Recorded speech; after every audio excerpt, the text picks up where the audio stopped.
A las 8. 27 minutos para las 8.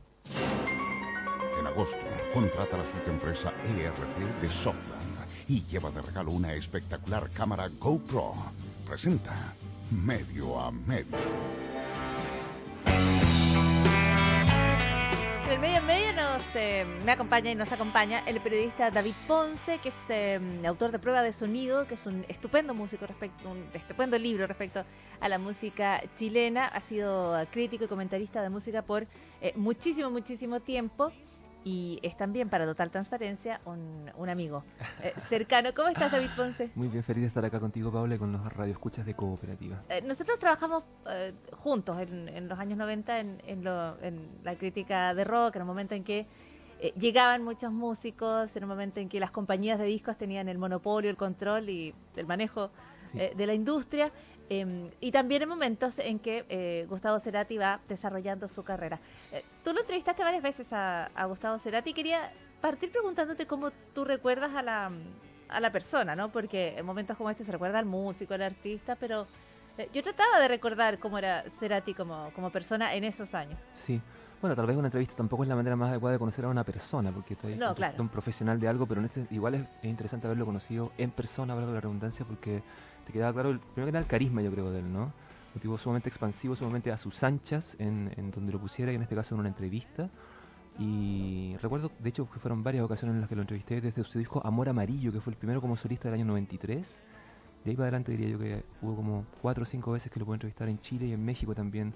Esa época que tú dices que uno viajaba, que había mucho más recursos en la industria y también era una industria mucho más floreciente, así que también coincide con la época más internacionalizable de él y por lo tanto hacía lanzamientos en México, en Argentina, en Chile. Claro, ellos eran estrellas Artista en un momento muy regional, en que, digamos, claro, ¿no? que se manejaba a nivel regional. Claro Lo que que sí. yo recuerdo de Gustavo Cerati es a fines de los 90, Sí. después de la sodamanía, por supuesto, cuando no podía conversar Sin los gritos. sin los gritos. Y me acuerdo de una persona muy amable. Claro, una entrevista no es un lugar donde uno conoce a una persona, pero hay cuestiones que no se pueden ocultar o Sí. que se revelan. Y Sí. recuerdo una persona muy amable. Recuerdo que era una persona que, pese a su extraordinaria fama en Chile, porque esto era un fenómeno, esto era un griterío cuando se asomaba Gustavo Cerati. Sí. Era una persona que trataba no parecía demasiado consciente de su fama, Sí. no parecía un divo en el sentido tradicional del término, no parecía un galán, pese a que también esa era una faceta súper importante. Bueno, eso puede ser discutible en realidad, no sé. No actuaba como tal, por lo menos. Sí. Y además, lo que a mí más me impresionó es que para ser un músico tan famoso, tenía muchísimas ganas de que su música se entendiera. O sea, era una persona que tenía cierta, por lo menos en esa época, la idea de que no se comprendía o no se valoraba cabalmente Sí. lo que ellos hacían. Es que yo creo que tiene que ver, eso es un súper buen retrato, habla yo creo en parte de su inteligencia también, ¿no? O sea, uno estuvo acostumbrado en esa misma época, ya que la mencionas, a entrevistar a gente como, no sé, Luis Miguel, por ejemplo, astros así totalmente prefabricados, y claro, Cerati como que se distinguía claramente de ese biotipo porque era un músico también. Yo creo que ese lado como de oficio musical lo salvaba de ser un divo o de ser alguien desconectado a la realidad. Era muy músico, era muy culto en términos de que le gustaba estar siempre al día con lo que estaba pasando, y su discografía es una prueba de eso también. Entonces yo creo que eso lo aterrizaba también, y como tú dices, claro, puede haber sido un galán, pero no se comportaba totalmente como eso. Claro que tenía un medio carisma y claro que era un sex symbol de alguna forma también, pero yo creo que el lado musical que siempre tuvo, que nunca dejó de estar presente en su música o en su carrera, también lo mantenía como a salvo de ese envanecimiento, por decirlo de alguna forma, y también podías hablar tú como músico con él, o de periodista a músico, ¿no? Ahora, no era Luis Miguel, pero tampoco era Patricio Rey y los redonditos de No, Planeta J, tenía un estilo, como tú dices. Claro, los modales son una parte de eso. Había una fineza, también una sutileza. Era un músico bastante delicado también. Era un artista bastante delicado. No era por decirte, ya que estamos hablando de paralelos o de contrastes, tampoco era un Luca Prodan. Y si pensamos en Sumo y pensamos en Soda Stereo, eran dos antagonistas en el rock argentino de los años 80, por ejemplo. Y claramente Cerati estaba del lado de la sofisticación, del lado de cierta elegancia, entendida como algo más sutil, digamos. O sea, era todo menos un rebelde. Nada. Sí, rebelde no creo que sea la palabra más apropiada, aunque, bueno, en el rock también hay algo de rebelde, aunque sea un ADN que ya esté un poco fosilizado, pero él tenía mucho gesto rockero también, era un guitarrista también en muchos sentidos, y algo de eso también. Hay una pose, por último, una pose en el mejor sentido de la palabra, una postura que igual remite a cierto carácter de rebeldía primigenio que hay en el rock y que puede subsistir todavía a pesar de que hayan pasado, no sé, 30, 40 años, digamos. Ahora, lo que hacía, y era muy polémico, bueno, muy polémico en los 90, Sí. era que traían muchas influencias anglosajonas a su música. Sí, yo venía pensando en eso y yo lo definía, en algún sentido lo definiría como una especie de traductor, porque en un país como Chile, que como sabemos por las razones que conocemos de aislamiento cultural y político, incluso en los años 80 en dictadura, no era mucha la información que circulaba en muchos sentidos y también en el sentido musical. Estábamos muy atrasados en Chile, descubrimos el punk con 10 años de diferencia, la new wave, el tecnopop, todas esas escenas que gente como Los Prisioneros, por ejemplo, empezaron a recién actualizar en los 80, llegaron muy atrasadas a Chile. Y gente como Cerati de alguna forma también era una especie de... Tampoco era tan frecuente la relación, pero era una especie como de medio de información para enterarse de eso. Entonces escuchábamos un disco ska, como el primer disco de Soda Stereo en el año 74, y era un ritmo bastante novedoso para lo que nosotros podíamos escuchar. Aunque en paralelo estaba el disco de Los Prisioneros, que también es muy parecido, también tiene ese ritmo sincopado jamaicano, el ska. Y así después aparece un disco más dark, que puede ser el segundo, el Nada Personal, más new wave también. Ya con el pasado del tiempo se involucra más con la electrónica, a lo mejor con cierta escena más psicodélica inglesa de los años 90. Sí, claro, es verdad, como tú dices, si uno va siguiendo la carrera, siempre hay una especie de paralelo con lo que estaba pasando a nivel actual en el mundo de la música rock y pop y lo que estaba haciendo Cerati, que por mi gusto eso es perfecto, ¿no? Eso me parece un súper buen traductor, como decía, y un súper buen representante también, una especie de radar, una especie de como de antena de lo que estaba ocurriendo y que una antena que nos permitía también a nosotros familiarizarnos con esa música. Tienes razón. Ahora, en esa misma línea también se le reclamaba que eso no era una creación propia, ¿no? Tú decías, y Sí. se escuchaba como, no, pero esto es británico. Yo trataba, como tú, me preguntaron cuáles son las influencias de Cerati. Es que son todas, es que todo Sí. lo que pasa Depende en la del música, claro, dime el año, es todo lo que pasa en la música británica a partir de fines de los 80, todo eso es En influencia. particular esa música. Yo recuerdo programas de Lalo Mir, por ejemplo, que es una eminencia de la radio en Argentina, y él hablaba de los New Romantics argentinos en el año 85 en la radio, por ejemplo. Y los New Romantics eran los Duran Duran, los Ultravox, ese tipo de bandas inglesas, digamos. Y claro, los peinados de Soda Stereo para empezar eran peinados sumamente new wave e ingleses en esa época, ¿cachai? Pero también hay una influencia bien de Cure, por ejemplo, en ese mismo periodo. Y así, busca cada disco y vas a encontrar esas influencias y vas a encontrar una foto de la música pop y rock de la época. Y eso me parece, como digo, que es bastante despierto de su parte, ¿no? Es un súper buen compilado sonoro de cada momento. creo Sí, yo. y tú dices, es como un radar, y porque es un radar, es como siempre moderno. Sí, Es siempre moderno. Busca cualquier año y él es sí, moderno. a Como... mí me encanta eso. Yo creo que es la palabra snob, pero en su mejor sentido. Alguien que está siempre intentando estar al día, logrando estar al día además, pero no en beneficio de cierta imagen personal, sino en beneficio de la información. Finalmente uno como auditor conoce esa música gracias a el puente que establece Soda Stereo, Gustavo Cerati, con esos géneros a lo mejor, y que de otra forma nos habríamos demorado más a lo mejor en conocer. Sí, Me parece yo bien. estoy pensando además como era algo tan distinto en el contexto de la música argentina, porque está esta historia, ¿no?